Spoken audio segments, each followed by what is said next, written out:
Assalamualaikum dear students. Antibiotics with their major groups, antibiotics क्या हैं और उनके मेजर ग्रुप्स कौन से होते हैं. Let's say what is antibiotic. An antibiotic is a drug that kills or retards the growth of bacteria. Antibiotic ऐसी drug होती है जो बैक्टीरिया को मार देती है या बैक्टीरिया की ग्रोथ को, रिप्रोडक्शन को कम कर देती है. लिहाजा एंटीबायोटिक का काम बैक्टीरिया को जान से मारना या बैक्टीरिया की ग्रोथ को रोक देना होता है. They are the chemicals produced by or derived from micro organisms like bacteria and fungi. Antibiotics ऐसे केमिकल्स होते हैं जो अमूमन बैक्टीरिया और फंजाई जैसे माइक्रो ऑर्गेनिज्म से पैदा किए जाते हैं. Types of antibiotics. There are two main types of antibiotics.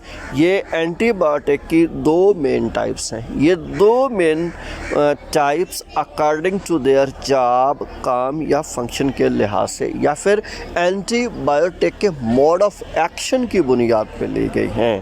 First type is bactericidal antibiotics. The antibiotics that kill the bacteria are called bactericidal antibiotics. ऐसी एंटीबायोटिक्स जो बैक्टीरिया को जान से मार देती हैं बैक्टीरिसाइडल एंटीबायोटिक्स कहलाती हैं. 2. Bacteriostatic antibiotics. The antibiotics that work by stopping the bacterial growth. ऐसी एंटीबायोटिक्स जो बैक्टीरिया की ग्रोथ को रोकती हैं या जो बैक्टीरिया की ग्रोथ को स्टॉप कर देती हैं उन्हें हम बैक्टीरियोस्टैटिक एंटीबायोटिक कहते हैं. इसकी एग्जांपल्स हम अगली क्लासिफिकेशन में देखेंगे. Groups of antibiotics. एंटीबायोटिक्स के मेजर ग्रुप्स कौन से हैं? अमूमन 3 मेजर ग्रुप होते हैं. पहला है सेफलोस्पोरिन्स, दूसरा टेट्रासाइक्लिन्स, तीसरा सल्फा ड्रग्स. सल्फा ड्रग्स को हम अमूमन सल्फोनामाइड्स भी कहते हैं. याद रहे कि ये 3 ग्रुप्स फंक्शनल ग्रुप्स या बायोकेमिस्ट्री या केमिस्ट्री की बुनियाद पर लिए गए हैं, लेकिन हमारी टेक्स्ट बुक में जो मेंशन किया गया है हम उसी के मुताबिक इसकी डिस्कशन करेंगे. फर्स्ट ऑफ ऑल सल्फास्पोरिन्स का मोड ऑफ एक्शन, काम करने का तरीका क्या है. Cephalosporins interfere with the synthesis of bacterial cell wall. ये ऐसी एंटीबायोटिक्स हैं जो बैक्टीरिया की सेल वॉल सिंथेसिस के साथ इंटरफेयर करती हैं, यानी ये बैक्टीरिया की सेल वॉल सिंथेसिस को स्टॉप करने की एहलियत रखती हैं. Let's say category. They are bactericidal antibiotics. ये बैक्टीरिसाइडल से बिलोंग करते हैं. लिहाजा सेफलोस्पोरिन का ताल्लुक बैक्टीरिसाइडल एंटीबायोटिक्स से है जो बैक्टीरिया को जान से मार देती है. Indications. Cephalosporins are used to treat pneumonia. Pneumonia के इलाज में मददगार हैं. सोर थ्रॉट, गले की खराश के लिए, दुखते गले के लिए.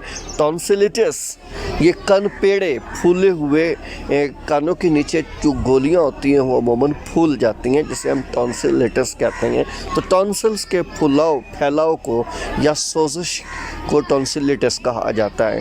ब्रोंकाइटिस, तो इसमें it's an infection for bronchi. तो ये नमूनिया, सोर थ्रॉट, टॉन्सिलिटिस और ब्रोंकाइटिस के इलाज के लिए सेफलोस्पोरिन यूज़ होती है. दूसरा बड़ा ग्रुप टेट्रासाइक्लिन्स का है. Tetracyclines inhibit bacterial protein synthesis. इनका काम बैक्टीरिया की प्रोटीन को स्टॉप करना होता है. इंडिकेशंस में है respiratory tract, urinary tract and then intestine. ये सांस की नालियों, पेशाब की नालियों और अंतड़ियों जैसे अमराज को ट्रीट करती हैं. कंट्राडिक्शंस, कुछ इसमें कंट्राडिक्शंस भी शामिल हैं. लाइक टेट्रासाइक्लिन 8 साल से कम उम्र के बच्चों के लिए इस्तेमाल नहीं करवाई जाती.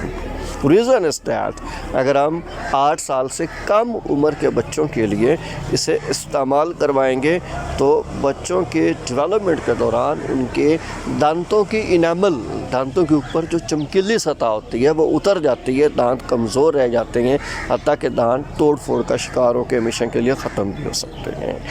तीसरा और लास्ट ग्रुप है सल्फर ड्रग्स, जिन्हें हम सल्फोनामाइड भी कहते हैं। Sulphur drugs are synthetic antibiotics that contain sulphonamide group. तो सल्फोनामाइड ग्रुप रखने वाली सिंथेटिक एंटीबायोटिक्स सल्फर ड्रग्स कहलाती हैं। Category are broad spectrum bacteriostatic antibiotics, ये बैक्टीरियोस्टैटिक होती हैं, बैक्टीरियल ग्रोथ को रोकने वाली होती हैं। और फिर ब्रॉड स्पेक्ट्रम है, ब्रॉड स्पेक्ट्रम मीन्स इन्हें वसी पैमाने पर इस्तेमाल किया जाता है, जबकि कुछ एंटीबायोटिक्स की टाइप्स नैरो स्पेक्ट्रम होती हैं, जो बहुत कम बीमारियों और चंद ख़ास बीमारियों के लिए इस्तेमाल होती हैं, या दुनिया पर बहुत कम उनका इस्तेमाल है। लेकिन जो ब्रॉड स्पेक्ट्रम है उन्हें वसी पैमाने पर इस्तेमाल किया जाता है। Mode of action is that they inhibit the folic acid synthesis of bacteria. तो ये बैक्टीरिया के अंदर होने वाले फोलिक एसिड सिंथेसिस को रोक देती है। इंडिकेशंस में है नमूनिया, यूरिनरी ट्रैक्ट इन्फेक्शंस, तो नमूनिया का इलाज और पेशाब की नालियों से मुंसलिक नकाइस को दूर करने के लिए सल्फोनामाइड्स या सल्फर ड्रग्स का अमूमन इस्तेमाल किया जाता है। Thank you for watching my channel. Stay blessed. अल्लाह हाफ़िज़।